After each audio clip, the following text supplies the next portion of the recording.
now the proof is in the pudding. What does Donald Trump do yesterday? Executive action on an EMP. Why? Because it's the new space race. It's the new Manhattan Project. This is the new war that we're fighting. This is just like the Cold War when we were fighting against Russia to put a man allegedly on the moon. We've just never been back since. And they lost all the moon landing footage. I mean, does that make any sense to you guys at all? Why, like, seriously, answer that question. We haven't been back? Don't you think it'd be a good idea that we go back there just to kind of check things out? Aren't there things to learn on the moon? So what are they hiding from us? I go back to the Antarctic Treaty, where every country in the world, all the major superpowers, have a treaty that has been in place for longer than 50 years, I think it is, which basically prevents any civilian from going to the Antarctic area. Why is that? Are you familiar with any other treaty that's actually sustained the test of time for that long without being broken and there being an eventual war? So what's the motive for that treaty? Is it possible that we're living in that Truman Show today? We're living on the flat earth with the dome, the firmament. As we start to look around us, we start to wake up, our eyes open, maybe that third eye opens, we start to understand, wow, this isn't what I thought it was. Maybe instead of being a worthless blob of goo that came from nothing and then developing into apes that were oohing and ahhing and then eating bananas like a bunch of idiots, maybe instead of that, we actually are the center of the universe. Maybe we are special. In fact, maybe there is unbelievable evidence of creation. But the government has decided to hide that from you. Why? Why is there so much misinformation? Why is there a giant disinformation campaign going on right now when it comes to things like flat earth? Why are people being hired by like Disney, Walt Disney, you know, the mainstream media giant, so that huge YouTubers like Logan Paul and others can discredit it? If it's such a ridiculous idea and a conspiracy theory, then why do they need to discredit it? Why do they need to censor it, more importantly?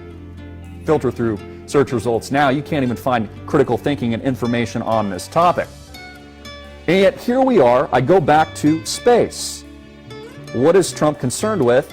The electromagnetic spectrum, of which falls EMP, high altitude EMPs, and then of course events that come from the sun. They call them solar flares. Have you ever looked up at the sky recently, especially if you're in the Southwest? Harvard just came out with a report about a month or so ago, a couple of months ago. They said that they're spraying the skies with chemicals to block out the sun. Have you looked up recently? You see the chemtrails? I've got footage of it. I've got planes at the same altitude, both spraying at the same time, and then a third one flying by that's not spraying anything. Oh, I thought it was the altitude. No, I've seen it with my own eyes. And then it becomes a milky white film hue of gunk. And I notice I have trouble breathing a little bit. I almost get like asthma. It's been like that the last couple of days. Is that a conspiracy theory? Are my eyes lying to me? Or can I trust what I'm actually seeing? But Christopher, the earth is a globe. I was told that when I was 1 year old. They said, look, this is a globe. Isn't it interesting? It's one of the first things that you're actually taught. The earth isn't flat, it's a globe. Even though for hundreds and hundreds, if not thousands of years, they thought that the earth was flat. In fact, when the Bible was penned, they interpreted that the earth was flat. It actually says in Genesis, the actual word of God, says that a firmament was created, which was the heavens, and below that was the earth and the landmass and the water, and above that was another body of water. But a lot of people miss it. Oh, but Christopher, we have all these images of outer space that show that the earth is a sphere. Really? Where do the images come from? NASA. Oh, you mean the same NASA that is our government, our secretive breakaway government that hasn't been back to the moon since the 1960s. That NASA? Have you ever seen it with your own eyes? Oh, no, Christopher, but pilots, they'll tell us that the Earth is a sphere. If they have high enough altitude, they can see it's a sphere. Okay, well then how come none of the electronics account for curvature of the Earth when you're flying a plane? None of the engineering of bridges and train tracks, buildings, all kinds of infrastructure that goes for miles and hundreds and maybe thousands of miles, none of it accounts for, in its actual engineering blueprints, for the curvature of the Earth. I mean, if I was building a giant bridge in Key West for hundreds of miles, wouldn't I have to account for the curve? Or is it possible there's not a curve and that we've been lied to for a reason? Again, I'm not saying it's a flat earth. I'm just saying they're covering it up.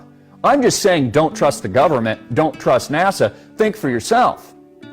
Do you really think that NASA would show live imagery of the alleged moon landing when there was probably a 90% chance of death of every single astronaut that was allegedly landing on the moon? Do you really think they would live stream that failure to the American public? No way. Did you know JFK will have Alex pull this image in his war room while he was still alive, before you know what happened to him by the deep state? You know the map behind him in the war room? Flat Earth map. What do they know? What does Donald Trump know? That he'd be engineering legislation through executive action to focus on what? Space. More importantly, what do they not want you to know? You know, an EMP would be incredibly convenient. It'd be laying the foundation for what we know is coming. All the things that we just talked about. I want to hear your comments, questions. Put them in the box below. Share this video. You're not going to get this information anywhere else, because most people are indoctrinated by the lying BS mainstream media. The same mainstream media that sold you the lie of WMDs with George W. Bush, right? Weapons of mass destruction, lie. Total BS. The same mainstream media that lied to you about Trump-Russian collusion and has proven to be a farce, a false, a conspiracy theory. That same mainstream media. You know what they're saying now? Don't worry about an EMP. It'll never happen. They're telling you, we landed on the moon. They're telling you all kinds of things. Oh, but Christopher, we can trust the mainstream media. Really?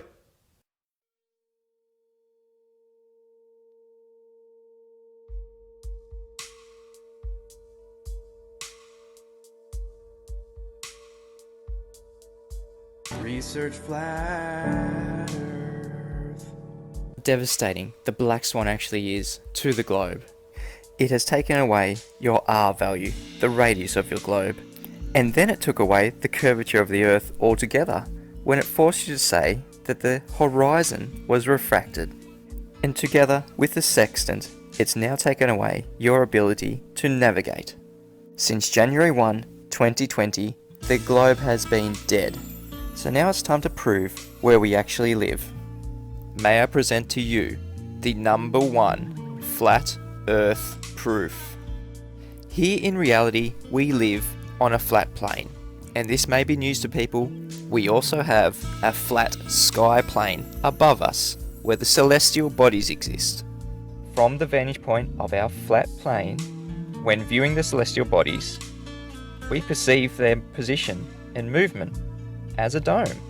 This is purely our perception from this vantage point on our flat plane. It's not actually a dome above the Earth. All celestial bodies rise in the east, move in an apparent semicircular motion above the sky, and set in the west. Now don't get me wrong, our Earth is measurably, observably, and obviously contained. But it just doesn't have to be a dome shape, or any shape for that matter. But I digress.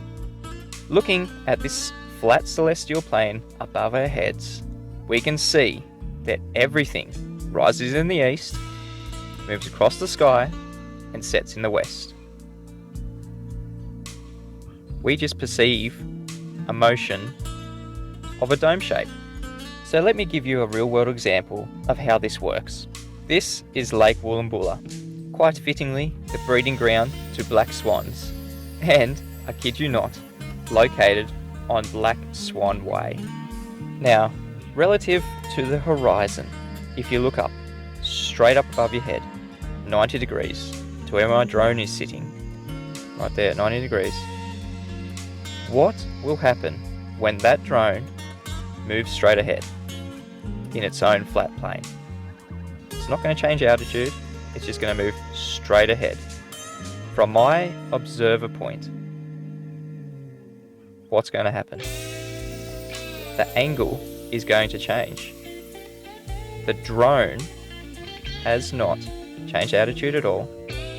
It's just changed the distance from where I'm observing it. If it moves again, the angle changes again down to 25 degrees there. as it continues to move away, or if I move away from it, it'll travel towards the horizon, lowering in its angle, and eventually it'll get so far away that the angle will be too small for me to see, and it will appear as if the drone has set. This is all relative to the observer point. This is all apparent. It's not actually lowering, it's just getting too far away and the angle is decreasing. This creates that dome motion and movement that we see in the flat plane of the celestial bodies.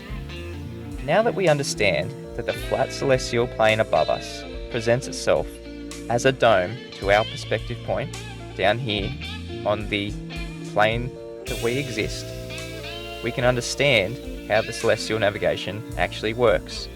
Every star in the flat celestial plane has a position relative to our flat plane where it will be 90 degrees. This is called the geographical position, or the GP, of that star relative to our flat plane here on Earth. When the observer is at the GP of the star, it appears 90 degrees above their head. Celestial navigation works by using a sextant to measure the angle of that known star and using its relative GP, geographical position, to know where you are. And I'll continue to point out that measuring angles to celestial bodies only works if we are on a flat plane. Now, if one observer measures 30 degrees to a star and another observer measures 30 degrees to that same star, we can conclude that they are both on what's called a circle of equal altitude.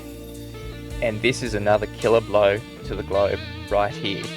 Everything on that circle of equal altitude is exactly that, equal altitude. No matter where you are on that circle, you're going to measure 30 degrees. And through being able to measure an angle to that star relative to the horizon, everything on that circle, in between that circle, in the area of that circle, is absolutely flat and level.